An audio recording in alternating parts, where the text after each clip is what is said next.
बिस्मिल्लाहिर्रहमानिर्रहीम। अस्सलाम वालेकुम। आप सभी को हमारे चैनल पर बहुत खुश आमदीद।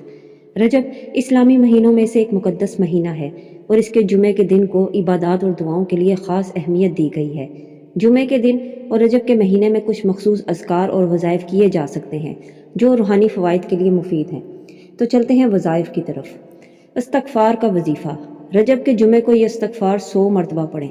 अस्तग़फ़िरुल्लाहल्लज़ी ला इलाहा इल्ला हुवल हय्युल क़य्यूम व अतूबु अलैहि। तर्जुमा: मैं अल्लाह से बख्शिश मांगता हूँ जिसके सिवा कोई माबूद नहीं, जो ज़िंदा और कायम दायम है, और मैं इसी की तरफ रुजू करता हूँ। दरूद शरीफ का विर्द। रजब के महीने में जुमे के दिन 1000 मरतबा दरूद शरीफ पढ़ें। कोई भी दरूद शरीफ पढ़ सकते हैं, जैसे अल्लाहुम्मा सल्लि अला मुहम्मदिन व अला आलि मुहम्मदिन कमा सल्लैता अला इब्राहीम व अला आलि इब्राहीम इन्नका हमीदुम मजीद। यह दरूद इंसान की रूहानियत में इजाफा और बरकत के दरवाज़े खोलता है। सूरह इखलास का विर्द। रजब के हर जुमे को सूरह इखलास कुल हुवल्लाहु अहद 100 मरतबा पढ़ें। यह वजीफ़ा मग़फ़िरत, रिज़्क़ की कुशादगी और दिल के सुकून के लिए भी बहुत मुफीद है। या अल्लाहु या रहमानु या रहीमु का ज़िक्र।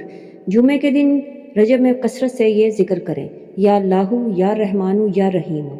ये ज़िक्र दिल को सुकून बख्शता है और अल्लाह की रहमत को करीब लाता है।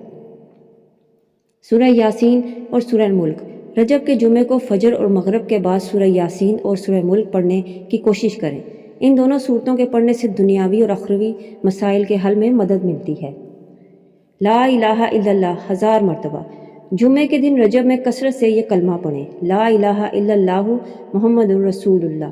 ये ज़िक्र अल्लाह की वहदानियत का ऐलान और दिल को ईमान से मजबूत करता है। नमाज हाजत। जुमे के दिन रजब में 2 या 4 रकत नफल नमाज हाजत पढ़ें। नमाज के बाद अल्लाह से अपनी जायज़ मकासद और दुआएं करें। दुआ। रजब के जुमे को दर्ज़ दुआ को कसरत से पढ़ें। रब्बना ज़लमना अनफुसना व इन लम तग़फ़िर लना व तरहमना लनकूनन्ना मिनल ख़ासिरीन।